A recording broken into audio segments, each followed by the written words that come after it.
Australia has spoken, and the Labor Party is back in power. After a fierce campaign, voters have rallied for change, prioritising climate action, healthcare, and workers' rights. Anthony Albanese is set to lead with a fresh vision, promising to tackle rising living costs and invest in renewable energy. The electorate has shown a clear desire for progressive policies, reflecting a shift in priorities. As we move forward, the focus will be on unity and rebuilding trust in government. It's an exciting time for Australia, with the potential for real transformation on the horizon.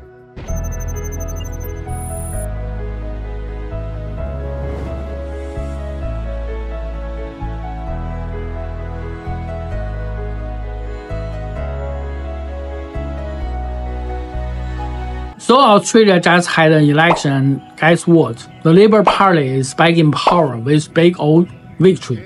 This big win means that they will make some serious mandate to make some changes.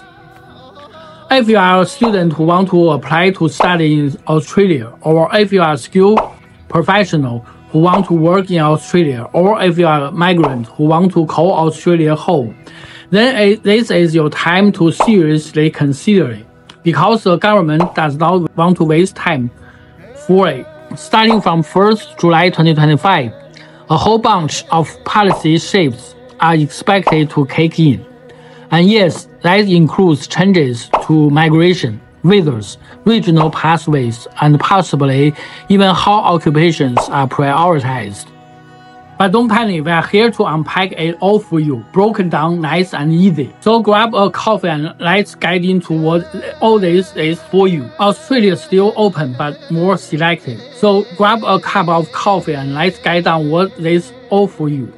Australia is still open but it's more selective. Look, Australia isn't shutting its doors to migrants, but it's tightening its belts. After reaching a record-breaking night, overseas migration figure of 510,000, the government has a wake-up call.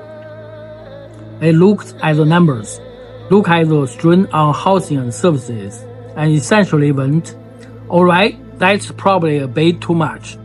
In response, they have rolled out a plan to bring migration numbers back down to 250,000 by mid-2025. In response, they have rolled out a plan to bring migration numbers back down to 250,000 by mid-2025. That's almost slashing it in half, and they are now being subtle about it.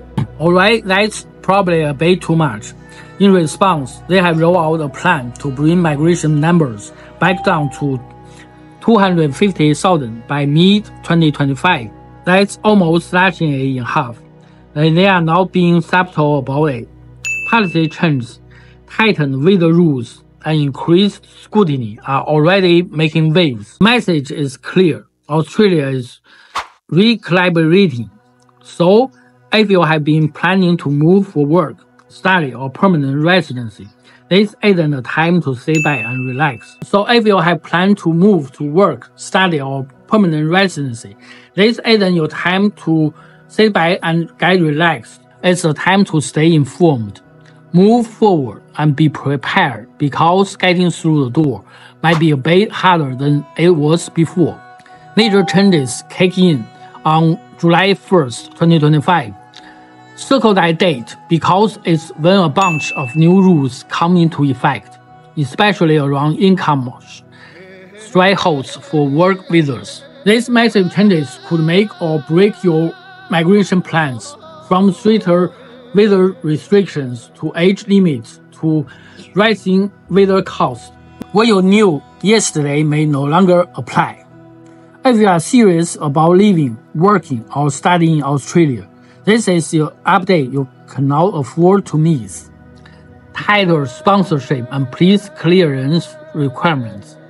Revised English language and training rules. Age limits updates for visas.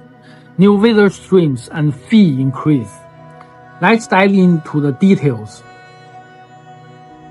One skilled occupation list now under constant review. The government has updated the medium and long-term strategic skills list. MLTSSL, and the short-term skill occupation list, STSOL, removing various roles from eligibility. More importantly, this list will now be reviewed every 6 months, creating uncertainty for applicants and employers alike. If your occupation is on the edge, this makes early planning and up-to-date guidance more critical than ever. Number 2, sponsorship and police clearance stricter requirements. To become an accredited sponsor on the subclass 457 or 4582 visa programs, business must now meet tougher workforce accommodation criteria, including a higher percentage of local employees.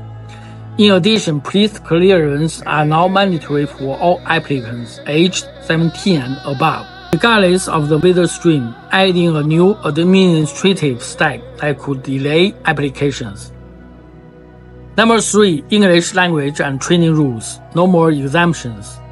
One of the most impact changes is the removal of the English examination for high-income earners. Now all applicants, including companies' executives, must demonstrate sufficient English language proficiency, unless they prove they can fall into the intra-company transfer categories. On the training front, business will no longer meet requirements through ad hoc training spending. If you are planning to apply for a student visa, or if you want to apply for work visa in Australia, or if you want to migrate to Australia to call it home, now is the time to reevaluate your strategy. Let us know your thoughts in the comments below. Don't forget to like, share, and subscribe for more channels like this.